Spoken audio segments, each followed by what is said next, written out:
എനിക്കൊരു കഥ പറഞ്ഞു തരുമോ? സ്റ്റാർട്ട്. പറയാലോ. ഇന്ന് അമ്മാമ്മ മോന് ഒരു കാക്കയുടെ കഥ പറഞ്ഞുതരാം. ശരി അമ്മാമേ, എന്നാ കഥ തുടങ്ങിക്കോളൂ. ഒരു സ്ഥലത്ത് ഒരു മരത്തിൽ കുറേ കാക്കകളുണ്ടായിരുന്നു. അവർ വൈകുന്നേരം രാവിലെ തന്നെ ഇര തേടി ഓരോ സ്ഥലങ്ങളിലേക്ക് പറന്നു പോകും. വൈകുന്നേരം ആകുമ്പോൾ എവിടെന്നെങ്കിലും എന്തെങ്കിലുമൊക്കെ കൊത്തിയെടുത്തുകൊണ്ട് മരത്തിലേക്ക് തിരിച്ചു വരും.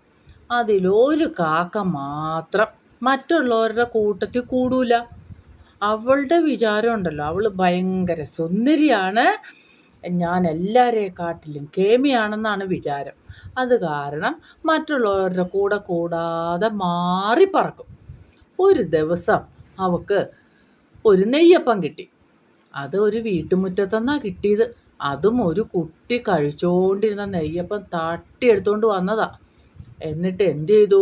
ഒരു മരത്തിൻ്റെ മുകളിൽ കയറി ഇരുന്ന് ചവിട്ടി പിടിച്ചോണ്ട് ആ നെയ്യപ്പം കൊത്തി കൊത്തി തിന്നാൻ തുടങ്ങി.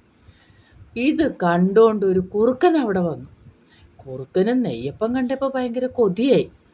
പക്ഷെ എന്ത് ചെയ്യും? എന്ത് ബുദ്ധി പ്രയോഗിക്കും? അവസാനം കാക്കോട് പറഞ്ഞു, കാക്കമ്മേ, നീ എന്തൊരു സുന്ദരിയാ, പക്ഷെ നിനക്ക് നന്നായി നൃത്തം ചെയ്യാനും അറിയാലോ.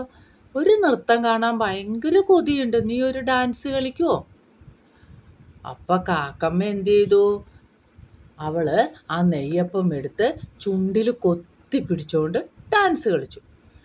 അപ്പോൾ കുറുക്കൻ്റെ വിദ്യ ഫലിച്ചില്ല. അപ്പോൾ കുറുക്കൻ അടവൊന്ന് മാറ്റി നോക്കി. എന്നിട്ട്, നിന്റെ നൃത്തം മാത്രം കണ്ടാൽ പോരാ, നിന്റെ പാട്ടും കൂടി കേട്ടാൽ കൊള്ളാം.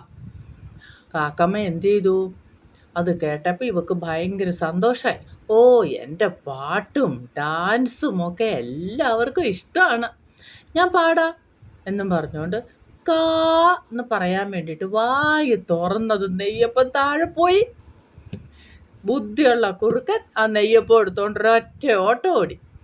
അപ്പോഴാണ് കാക്കമ്മയ്ക്ക് അബദ്ധം മനസ്സിലായത്. താഴേക്ക് ഓടി പറന്ന് ചെന്നു. പക്ഷെ നെയ്യപ്പം കൊണ്ട് കുറുക്കൻ്റെ സ്ഥലം വിട്ടിരുന്നു. ഇതിൽ നിന്ന് നമ്മൾ എന്താ മനസ്സിലാക്കേണ്ടത്? മറ്റുള്ളവരുടെ അഭിനന്ദനത്തിൽ നമ്മൾ വീണു പോവരുത്. അവർ നമ്മളെ ആവശ്യമില്ലാതെ പുകഴ്ത്തി കഴിഞ്ഞാലൊന്നും നമ്മൾ അതിനകത്ത് വീണു പോകാൻ പാടില്ല. ഇതാണ് നമ്മൾ മനസ്സിലാക്കേണ്ടത്. കുട്ടന് ഇഷ്ടമായോടാ? ഇഷ്ടമായി അമ്മമ്മ, നല്ല കഥ. ബൈ ബൈ അമ്മ.